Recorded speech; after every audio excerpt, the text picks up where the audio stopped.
जननी जन्म सौख्यानां वर्धनी कुल संपदां पदवी पूर्व पुण्यानां लिख्यते जन्म पत्रिका गजाननं भूतगणादि सेविदं कपित्त जम्बो फलसार पक्षिदं उमासुदं शोक विनाश कारणं नमामि विघ्नेश्वर पादपङ्कजम् आदित्याय च सोमाय मंगलाय बुधाय च गुरु शुक्र शनिभ्यश्च राघवे கேதவே நமஹ. உலகெங்கும் வாழக்கூடிய நெக்ஸ்ட் ஜென் நேயர்கள் அனைவருக்கும் வணக்கம். என்னுடைய ஆசீர்வாதங்கள். எல்லாரும் எப்படி இருக்கீங்க? நலமா இருப்பீங்கன்னு நம்புறேன். இன்றைய தினம் நாம் பார்க்கக்கூடியது ஆனி மாத ராசி பலன்கள். சூரிய பகவான் ஒரு ராசியிலிருந்து இன்னொரு ராசிக்கு செல்லக்கூடியது.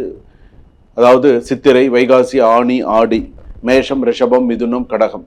இப்ப மிதுன ராசிக்கு சூரியன் வரக்கூடியது அப்படின்னு சொல்லும் பொழுது ஆனி மாதம்.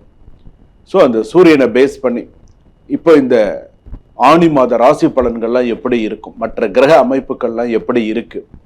ஸோ இந்த ஆனி மாதத்துல 12 ராசிகளுக்கு என்னென்ன பிளஸ் என்னென்ன மைனஸ் எப்படி இருக்கும், என்ன பண்ணணும் அப்படிங்கிறத நம்ம பார்க்க போறோம். ஆனி மாதம் அப்படின்னு சொன்னாலே ஆனி திருமஞ்சனம், ஆனி மாதம் விசேஷமான மாதம். என்ன வீடு குடி போக மாட்டாங்க. ஆனி மாதம் பங்குனி மாதம்ல வீடு குடி போக மாட்டாங்க. சில இடங்களில் திருமணம் பண்ணுவாங்க, சில இடத்துல பண்ண மாட்டாங்க. விஷயம் தெரிந்தவங்களும் சில பேர் திருமணம் செய்ய மாட்டாங்க. ஆனி ஆடியெல்லாம் கிடையாது, ஆவணி மாதம் தான் அதோட.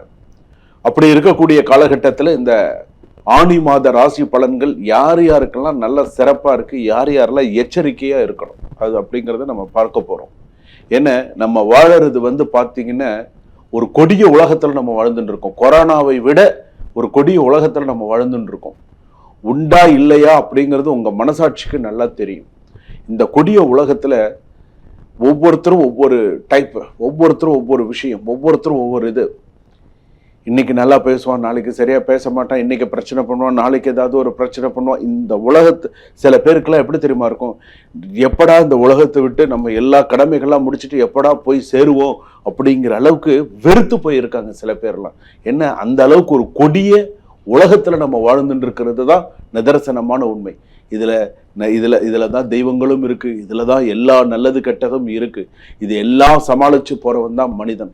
அதனால தான் ஆதி காலத்திலிருந்து இன்றைய தொன்று தொட்டு வரையில பஞ்சாங்கம், திதி, வார, நட்சத்திர, யோகஸ்ட கரணம் செய்வ அப்படின்னு சொல்லும்போது அந்த காலத்திலேருந்து இந்த காலம் வரைக்கும் ஒரு பஞ்சாங்கம் பார்த்து ஒரு நடவு பண்றதுல இருந்து, ஒரு பஞ்சாங்கம் பார்த்து ஒவ்வொரு விஷயங்கள் செய்யறதுல இருந்து எல்லாமே பண்ணிட்டு இருந்தாங்க. அப்ப இந்த தமிழ் மாத ஆணி மாத பலன்கள் அப்படின்னு சொல்லும்போது இந்த 12 ராசி, மேஷ ராசியிலிருந்து மீன ராசி வரைக்கும் எப்படி இருக்கும், என்னென்னலாம் செய்தால் நம்ம வாழ்க்கைக்கு சிறப்பு அப்படிங்கிறத நம்ம பார்க்க போறோம். என்னென்னலாம் பிளஸ் மைனஸ்ங்கிறத நம்ம பார்க்க போறோம். வாங்க வீடியோக்குள்ள போவோம், கடைசி வரைக்கும் ஸ்கிப் பண்ணாம பாருங்க. மகர ராசி நேயர்களே, திருவோண நட்சத்திரம் மகர ராசி, உத்திராட நட்சத்திரம் மகர ராசி, அவிட்ட நட்சத்திரம் மகர ராசி. உங்களுக்கு ஒரு சாதகமான ஒரு சூழ்நிலைகள்லாம் வரும். ஸோ வேலையில் நல்ல சாதகமான சூழ்நிலை, நல்ல ரெகக்னைசேஷன், நிறைய நல்ல விஷயங்கள்லாம் உங்களுக்கு கிடைக்கிறதுக்கான வாய்ப்புகள் உண்டு. பயன்படுத்திக்கோங்க. கல்யாண குரு பலன் வந்தாச்சு. குடும்பத்தில் சிறு சிறு சந்தோஷங்கள், நிறைய நல்ல விஷயங்கள்லாம் தேடி வரும். திருவோண நட்சத்திரம் மகர ராசி, கொஞ்சம் வெயிட் லாஸ் பண்ணுங்க, கொஞ்சம் உடல்நிலையை கொஞ்சம் பார்த்துக்கோங்க. ஃபுட் கான்ஷியஸ் அப்படிங்கிறது முக்கியம். அப்போ தான் கல்யாண விஷயம் கூட கொஞ்சம் நல்லதாக வரும்.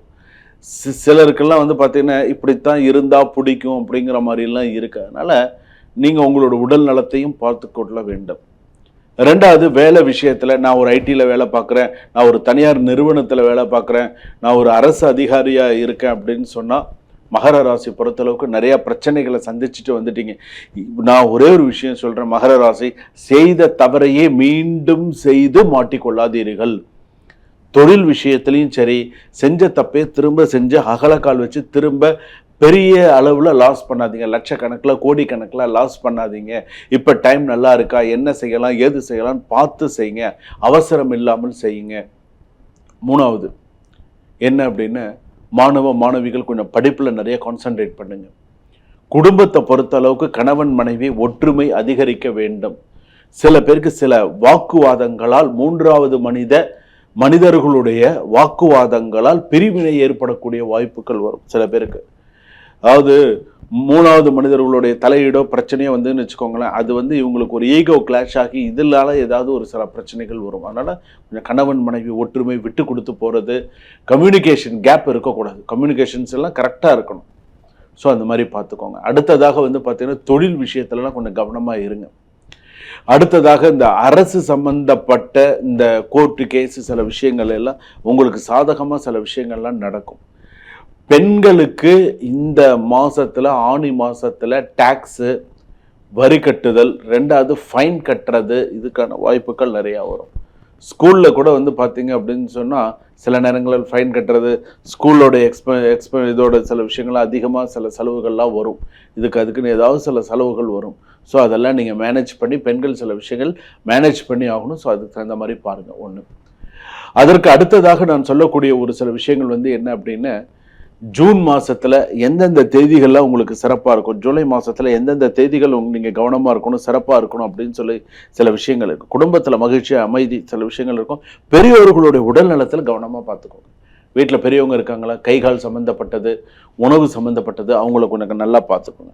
குழந்தை பாக்கியம் தொடர்பானவர்களுக்கு அது விஷயமா எதிர்பார்த்துன்றவங்களுக்கு நல்ல செய்தி, நல்ல விஷயங்கள் அமையும். சகோதரர்களுடன் சகோதரிகளுடன் இருந்த கருத்து பிரச்சனை குறையும், கருத்து வேறுபாடுகள் குறையும். சில பேருக்கு குடும்ப சொத்து தொடர்பான பேச்சுக்கள் சாதகமாக அமையும்.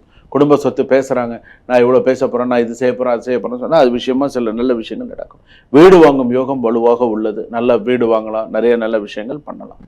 நீதிமன்ற அவமதிப்பு சில பேர் பண்ணுவாங்க, சில அதெல்லாம் கொஞ்சம் பார்த்துக்கோங்க. அரசியலில் இருப்பவர்களுக்கு புதிய பொறுப்பு கிடைக்கிறதுக்கான வாய்ப்புகள் உண்டு. சினிமா, கலை, சமூக ஊடகத்துறையில் இருப்பவர்களுக்கு நல்ல புதிய வாய்ப்புகள் வரும்.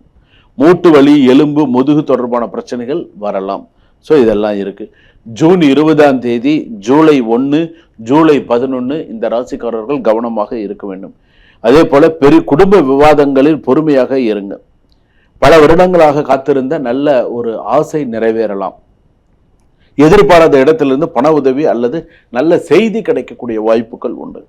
சனிக்கிழமையில் சனி பகவான் வழிபாடு செய்வது நல்லது. சனிக்கிழமை சனி பகவான் வழிபாடு செய்கிறது, எள்ளு சாதம், தயிர் சாதம் சுவாமிக்கு நிவேதனம் செய்வது, அச்சு வெல்லம், அந்த மாதிரி சுவாமிக்கு அச்சு வெல்லம், வெத்தலை பாக்கு, பழங்கள் வைத்து சுவாமிக்கு நைவேத்தியம் பண்ணுறது.